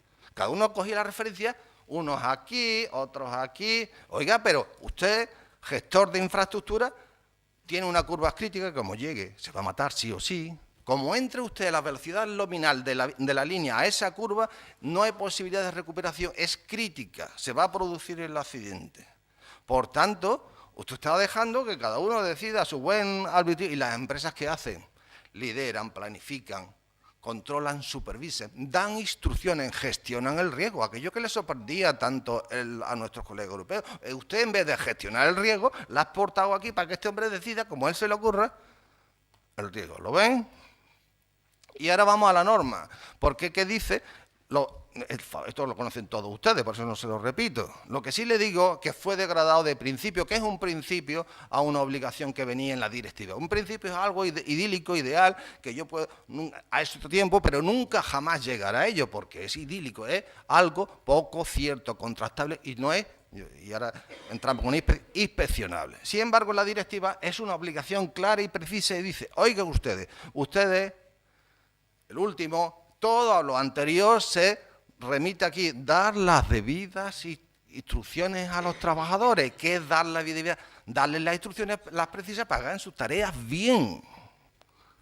A eso se dedican nuestros colegas europeos, no evalúan riesgos. La evaluación de riesgo es una cosa que sirve para dar instrucciones, pero las empresas lo que dan instrucciones precisas. Como lo hemos degradado, y por eso hay que cambiar la norma, lo hemos de obligación a principio, y no es comprobable, porque ahora sí, los inspectores, cuando ven que tiene que haber instrucciones precisas para comprobar algo, tiene que haber instrucciones precisas, y especialmente siempre en tareas críticas, que es otro concepto, que es lo primero que hace en una evaluación de riesgo cualquier colega del resto del mundo. Cuando evalúa riesgos, busca tareas críticas. Por ejemplo, en el sector industrial, lavado de maquinaria, mantenimiento de maquinaria o, no sé, atasco. Eso es crítico. Eso requiere procedimiento, porque el error va a ser muy grave. Bien, no hacen evaluaciones de riesgo, no es verdad. Los empresarios se dedican a dar las instrucciones precisas para hacer cómo las cosas. Pues bien, cuando lo hacen bien, el resultado es seguridad. ¿Sí? Ahora sí que voy terminando. Bien, esto ya creo que es lo último. Y voy a tratar de resumir el accidente de Angrois y de Valencia en una transparencia. A ver si lo consigo. A ver, un minuto, vamos a ver. Esto bueno, solo un minutito con esto. Vamos a ver, si ustedes van en una línea ferroviaria, en este caso una vía de una velocidad nominal de 100 a 80, que hay multitud de curvas, aunque ustedes no aprecien esta curva, o una línea de tren, pónganse lo mismo, aunque ustedes no vean esta señal, en fin, una reducción relativamente pequeña, de las cuales son la gran mayoría de las curvas, extraordinariamente, no, bueno, pues habría, si quieren ustedes, un susto, las consecuencias no serían irreparables, ¿bien? Pero cuando pasan ustedes, o un tren pasaría lo mismo, la mayoría de las curvas en el tren, de los trenes, pasa lo mismo. Se la pueden saltar, entre comillas, pequeño susto, un incidente, diríamos.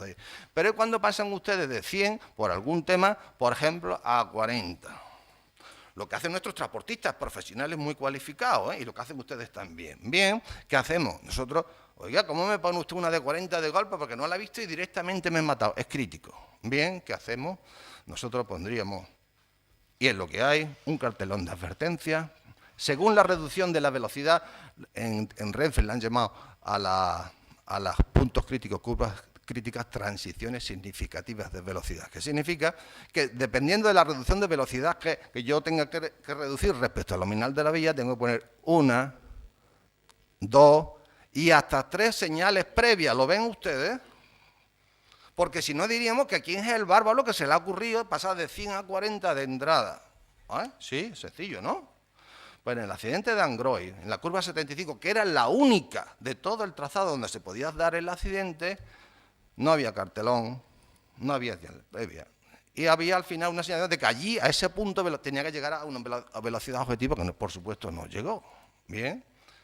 En toda esta historia, 7 años después, dedicado a perseguir maquinistas, también a políticos de turno, los técnicos de explotación, de diseño y de mantenimiento siguen sin aparecer, curiosamente, extraordinaria habilidad, aunque sí han aparecido luego en el de accidente del metro de Valencia, porque sigue exactamente la misma historia. Este señor pasaba de 200 a 80 con una simple señalización de punto kilométrico ¿Y dónde comenzaba la línea en la curva ¿Dónde se le ocurría? ¿Dónde estaba la curva de frenada? ¿Dónde empezaba? Pero oiga, ¿para qué están las empresas?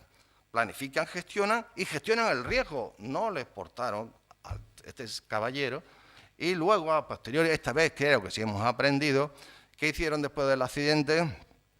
Ahora sí pusieron ante un cartelón de advertencia, ahora sí pusieron una serie y además, ¿qué hicieron? Gestionaron el riesgo. Ahora sí gestionan, ahora piensan, ahora dan instrucciones precisas para regular y normalizar, definen también lo que es una transición significativa de velocidad, pero dicen cómo se señalizaban que antes no existió. Esto es gestionar el riesgo.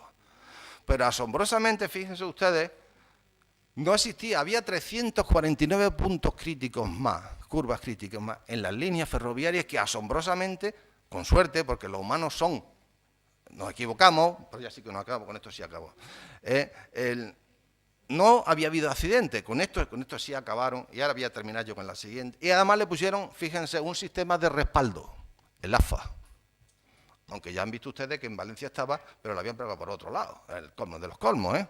Siempre un sistema de respaldo. En este caso, con AFA, no hacía falta RTMS, con AFA digital valía simplemente contra el error humano. ¿Lo ven? Esto es lo que se ha hecho a posteriori. Esta vez sí hemos aprendido algo todavía. Bien, esto le contaba, a medida que era una obra de construcción, otro accidente, a medida que otra clasificación de errores de Rasmussen, cotidiano también para el resto de nuestros colegas, desconocido para la gran mayoría de los técnicos de prevención, es lo que dice, y mientras yo más familiarizado estoy con una tarea, menos atención y menos tasa de error. Y cuando, esto es lo que le ponía, sirve para otras muchas cosas que no le voy a contar ahora, pero lo digo, pero cuando yo me encuentro ante algo inhabitual, extraordinario, pasa la probabilidad de error, la tasa de error pasa de 1 de cada 2 veces a 1 cada 10.000 cuando yo tengo una señal que cotidianamente está allí. Y cuando me ponen una obra, tengo 10.000 veces mayor probabilidad de no verla, ¿sí? Porque tengo que señalizarlo muchísimo más, ¿no? Esta era la idea de insistir, la idea. Y ahora sí, esta sí es finalización. Para acabar, yo he aprendido de los sanitarios, es que los ven y me asombro todavía cómo han aprendido en tan poco tiempo. Ellos han empezado con el número de accidentes e investigación en seguridad del paciente en los años 60 y cómo nosotros llevamos 100 años y todavía no hemos llegado al nivel que llegan ellos, porque ya decía, en seguridad del paciente es que el paciente no tenga más daño que los propios de su propia patología, no por un error, ¿no? Decía que si errar humano, ocultar los errores es absolutamente imperdonable, pero vamos, pero no aprender de ellos no tiene aprendizaje, ¿vale? Entonces, aunque a mí me gustaría quedarme también con la reflexión que hacía nuestro compatriota Baltasar Gración, que era un profundo conocedor de la naturaleza humana y también, si quieren ustedes, un adelantado a su tiempo, porque concluyó que si errar humano, exportar los riesgos a los demás lo es mucho más todavía. Entonces, de ahí ser así, los humanos nos comportamos, aunque no todo es Quería también terminar con optimismo, decía que todos pueden caer en el error. Oye, pero solo los necios no debemos comportarnos, podemos perseverar en el error. Bien, entonces habíamos que terminar, como decía en este caso un francés, que también se puede aprender hasta de ellos, que hay que ser tan inteligente y aprender de la experiencia de los demás. Bien, no aprender del error humano, no aprender del error de Valencia que provocó, entre comillas, el Dangroy. Seguir ignorando el error, como si este no existe, sí que es un error grave y este sí que es imperdonable. Gracias por su atención.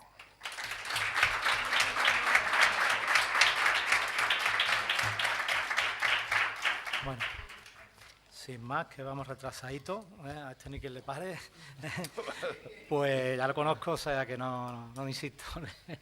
Hay que dejarle a él toda la jornada y bueno, tiene mucho que contar. No sé si me ha pasado 15 minutos, pero bueno. Pero que vamos, que había contenido y para más, para mucho más. Es que no podemos, la verdad que no tenemos tanto tiempo y hay muchas cosas que contar. Vamos a hacer una pequeña tertulia y breve porque ya tarde. Esto consiste un poquito en una tertulia con vosotros, si queréis hacer algún planteamiento o preguntar alguna duda, incluso de los que han estado antes que no han tenido la oportunidad por esto de que vamos con poco tiempo, ¿no? Que incluso a los otros ponentes, aunque no subáis, si os preguntan, os pueden preguntar, os levantáis y contestáis, ya os pasaremos el micrófono. Por tanto, la pregunta a cualquiera de ellos. Lo que pasa que antes Juan José Manfredi, el secretario de la asociación y arquitecto técnico, especialista en el 1627, va a hacer una pequeña introducción, ¿no?, de lo que en torno a este Real Decreto, que es muy importante, es construcción, al fin y al cabo, se está gestando, ¿vale?, y se ha producido. Sí, yo creo que sí. Yo me quedo con él para que no esté solo. Y desde ahí, si queréis preguntar, los ponentes pues ya intervienen, ¿vale? Os pasamos el microfonito tanto a quien quiere intervenir cuando termine Manfredi, que va a estar unos 15 minutos, Juan, unos 15 minutos. Y nos va a hablar del Real Decreto, como digo, 1697, que es el Real Decreto.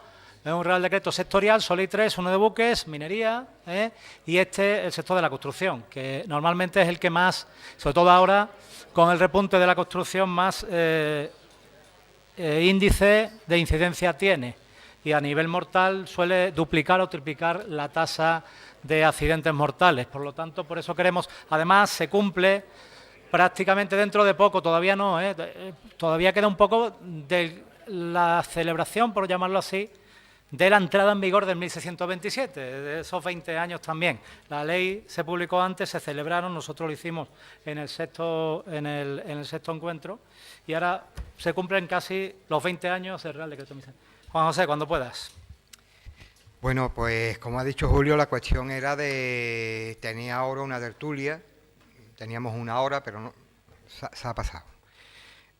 Aprovechando el sitio donde estamos, aprovechando que el que os habla es aparejador, vamos, arquitecto técnico, aprovechando que se cumple el 20 aniversario de la entrada en vigor del Real Decreto de Obra, el 1627, pues yo creo que había que darle una oportunidad y creo que era el momento de someter a tertulia la norma.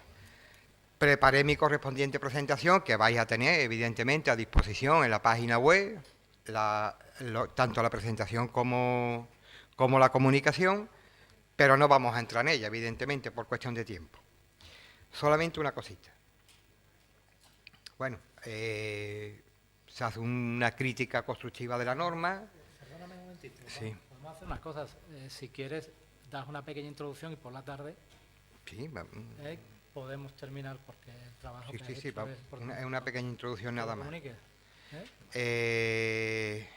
Bueno, se habla del tema de la documentación, comparativo entre la directiva y nuestra norma, se habla de la externalización de la prevención, de las funciones del coordinador y se presenta un modelo preventivo sobre las obras de edificación.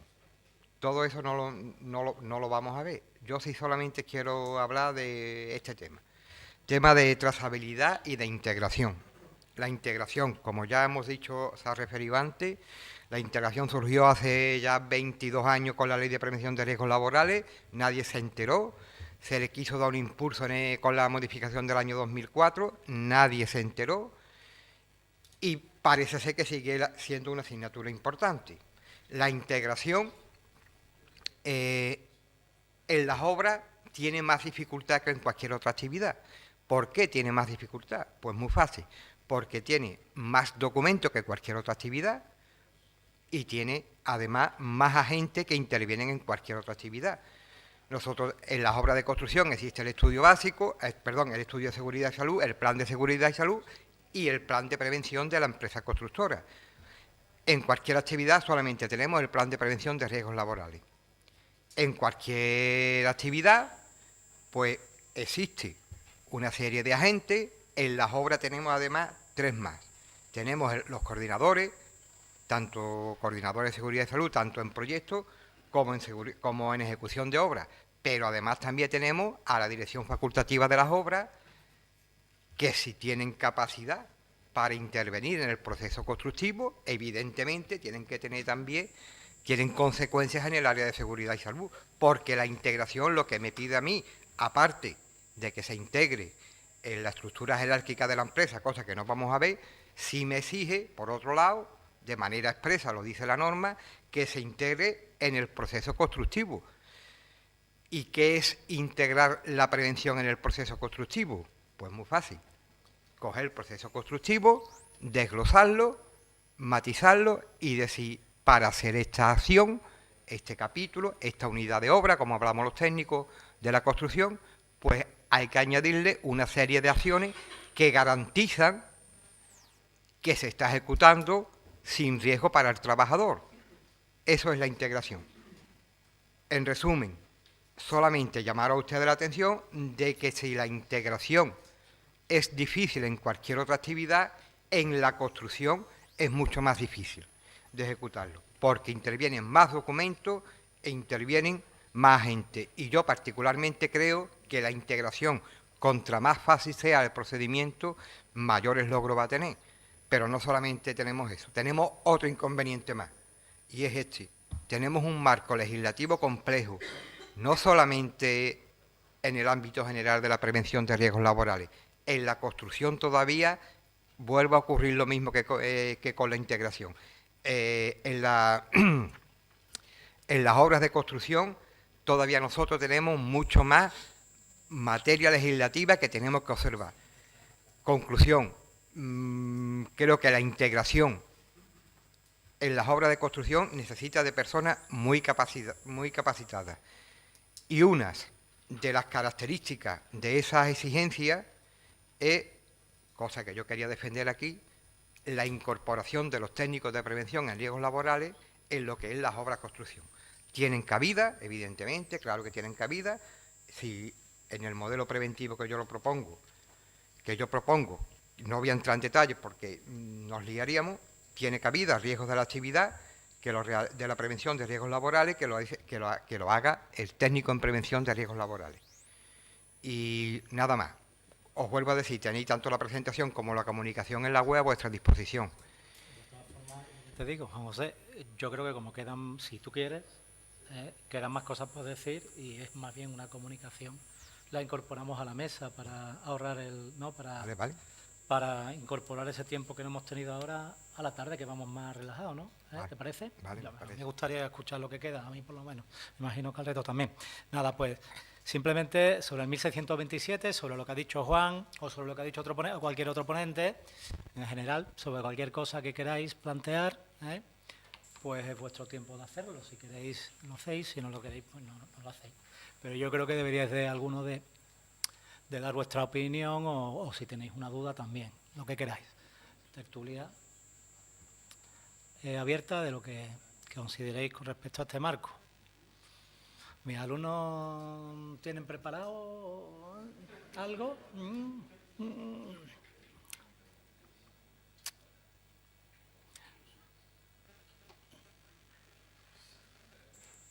¿Estamos cansados? Estamos cansados, que ha sido muy cargado esto.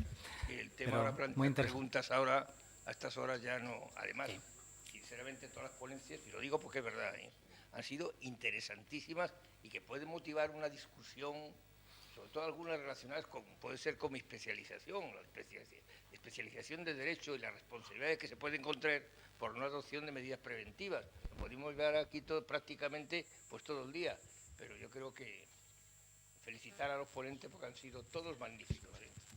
¿Se me oye o no? Parece que tengo una especie de defecto muscular, porque se me viene para acá. Es que este músculo ya no me funciona bien, Ya. O sea que muchas gracias a todos los ponentes, por lo menos yo como oyente.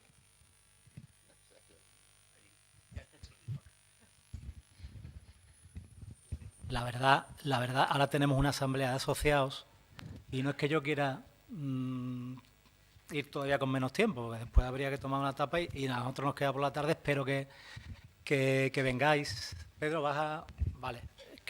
Antes de decir una cosita, Pedro, por la tarde tenemos unas comunicaciones, lo que son las comunicaciones, son ya análisis muy, muy profundos. Creo que son interesantes, son prácticos, son análisis profundos, pero que son muy prácticos. Los comunicadores que vienen son gente con experiencia y muy práctico. Animo a que vengáis, mis alumnos, pues los que queden por venir, hemos quedado aunque al menos la mitad de la jornada, pero animo a que vengáis también por la tarde, porque espero que os haya gustado, pero os va a gustar tanto las comunicaciones como esta jornada matinal. Por lo tanto, Pedro, perdona. Sí, no, bueno, la tertulia, en mi impresión, sobre el 1627, tal vez este no sea el foro en el que debamos tratarlo. Estaréis de acuerdo, por lo menos con algunos compañeros, ¿verdad, Fran? Habría que renovar, porque ya está caduco, o a lo mejor que no hemos sabido entender el sistema.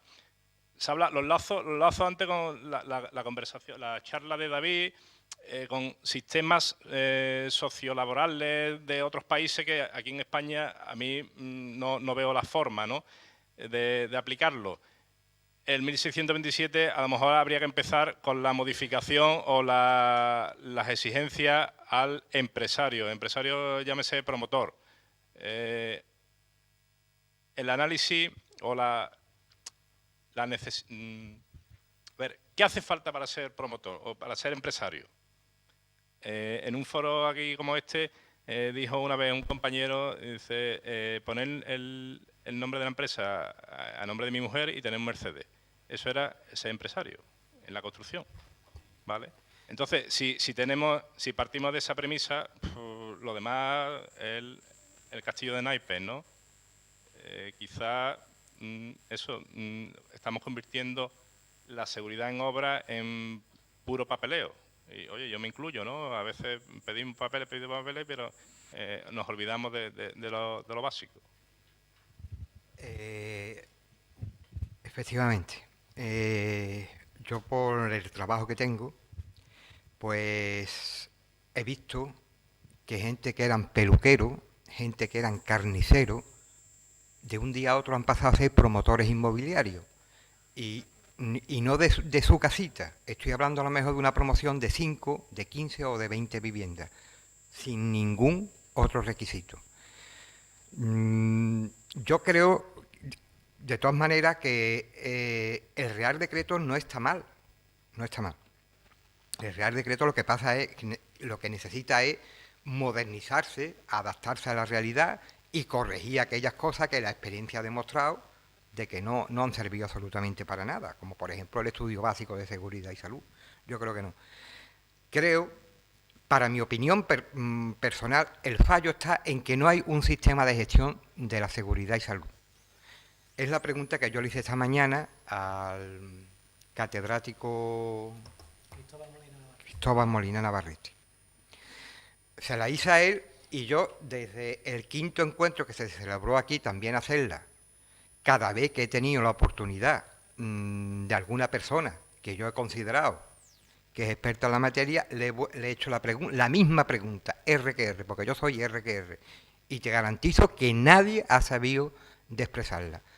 Le hice el comentario de que la norma 1, y nosotros teníamos un sistema de gestión declarado por ISO de lo mejor que había en aquel momento, y que nosotros lo derogamos con motivo de la entrada en vigor de la Ley de Prevención de Riesgos Laborales.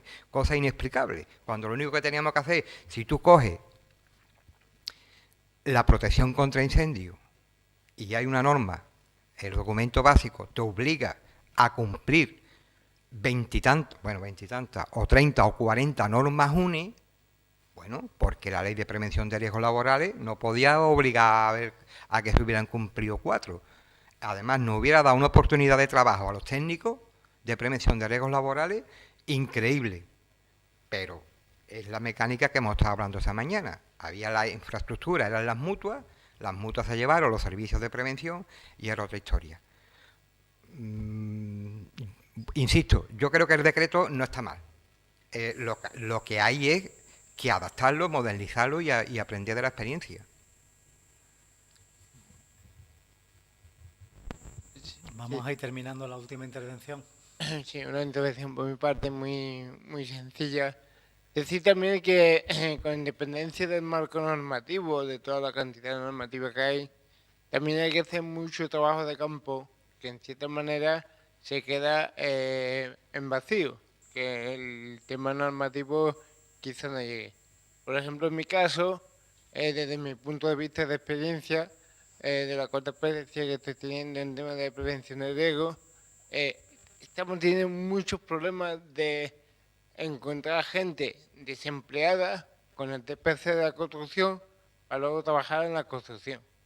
Y es algo que desde las agencias laborales y demás, y aquellas que hacen orientación laborales, deberían de informar a la gente para que se saque el TPC de la construcción, porque llegan a la construcción sin formación ninguna. Y luego el empresario, pues en nuestro caso, yo se lo planteo a mi empresa, no quiere organizar cursos, no quiere pagarlo por temas organizativos, de producción, de costes, de la tripartita, si no va esto, lo otro, y eso es trabajo de campo que también se va, y que quizá la normativa dice la información de formación, pero que luego los agentes sociales tampoco lo lleven a cabo.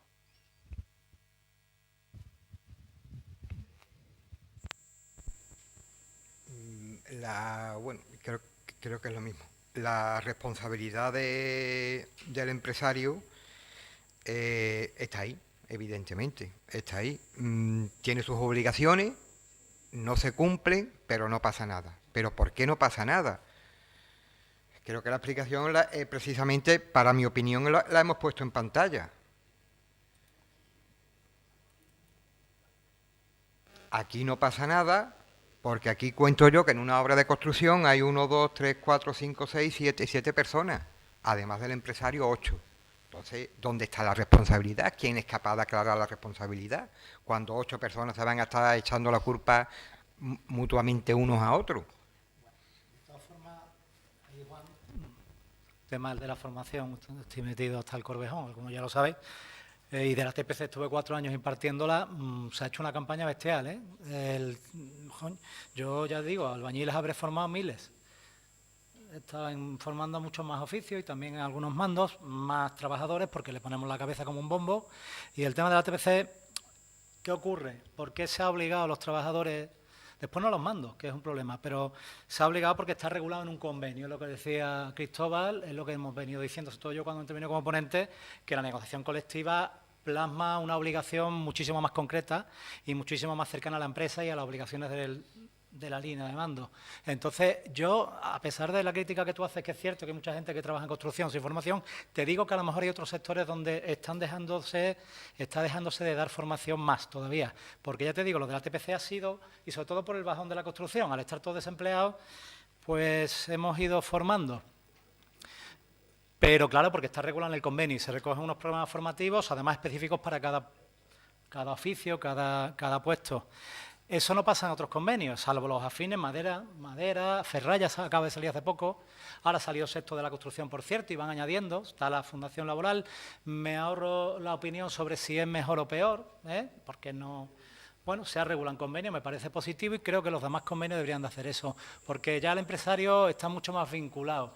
Y los sindicatos, los representantes colectivos, los delegados y el comité, puede exigirle mucho más, Si es un sindicato que se preocupa un poco, que yo ahí creo que deberíamos de volver un poquito a los sindicatos a reivindicar más eso, ¿no? A estar más en esas cosas, ¿no? Y menos en el telediario, ¿vale? Por lo tanto, no sé si tienes algo más que añadir, Juan José. Vamos a ver Pero vamos a ir terminando porque sí, no nos va a dar tiempo a terminar la asamblea. La formación en la construcción es otro punto muy discutible, tanto de los técnicos como de los arquitectos que proyectan, digamos, los aparejadores que ejecutan las obras, como los del trabajador. Si yo soy empresario y te contrato a ti, por ejemplo, como albañil, y yo lo que estoy ahora mismo construyendo es una vivienda unifamiliar que he cogido como presupuesto, ¿yo qué te tengo que enseñar a ti? Movimiento de tierra, cimentaciones, estructura, albañilería, cubierta. Bueno, y entonces la ley habla de formación teórica y práctica específica. No puedo. Porque entonces necesitas estar 1 año formándote para poder acceder a una obra.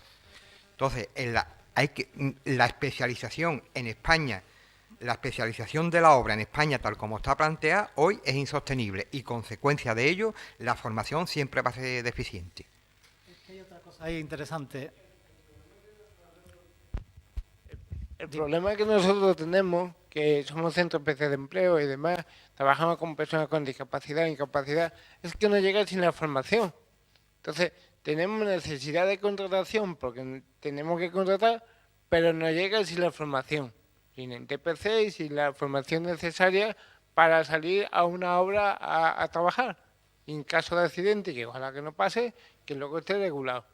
Entonces, nosotros ahora coger a esa persona y desviarla a una formación de 20 horas, que me parece que es el TPC, pues se nos genera... 20 horas, sí. Sí, son 20 horas, se nos genera un problema estructural interno impresionante, porque nosotros contratamos por necesidades de producción, por decirlo de alguna manera. Entonces, hay gente en el paro que no se forma del sector, de este sector concretamente, no sé los demás, y que a nosotros nos genera un gran problema por otra parte. O esperamos a juntar 4, 5, 6 o 7 personas, un grupo considerable de personas, para mandarlo a que se forme, o bien lo cual genera que en ese intervalo de tiempo puede haber accidentes, puede haber historias. ¿Qué es lo que comentas tú? O si no, es que nos pillamos los dedos, no sabemos cómo hacerlo. Eso que estás comentando tú, en mi opinión, es como externalizarla, y aunque hable del convenio, estamos externalizando lo que hablaba Molina, y yo también recalqué, el tema de la integración en la formación profesional. Ya, de hecho, hay un certificado de profesionalidad salió hace 2 años, así, en verano, pues yo estoy al cabo del BOE, con módulos. Por ejemplo, el técnico básico tiene su módulo y la formación que tienen de prevención, otra cosa es la formación del que lo imparte, eso es, pero exigen unos criterios, por lo menos. y hasta para manejar una carretilla había una formación, un módulo específico. Yo creo que la formación que estamos dando así de artículo 19 de la Ley de Prevención no sirve. Hay que integrarla, tienen que venir formados desde la FP. Y no puedes tener a nadie en construcción que no tenga una buena formación profesional, ya sea arreglada o para el empleo. Y ahí es donde hay que meter los contenidos y te quitarían a ti ese tiempo que dices tú, como pierdo yo 20 horas.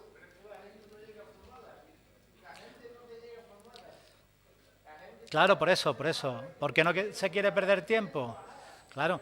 El empresario no quiere perder ese tiempo porque además lo que quiere es que el trabajador empiece a trabajar, ¿vale? Claro, porque yo contrato según necesidad de producción, que te acabo de decir. Claro. Y a mí yo tengo una bolsa de posibles candidatos de 100 personas, pero 92 están sin formar. Bueno, sí, una realidad que hay que mejorar, ¿vale? Vamos a dejarlo ya, salvo que tengáis muchas ganas que veo ya que tenéis unas ganas de pegarle un bocado a lo que sea, con tal de comer un poquito y descansar, ¿no?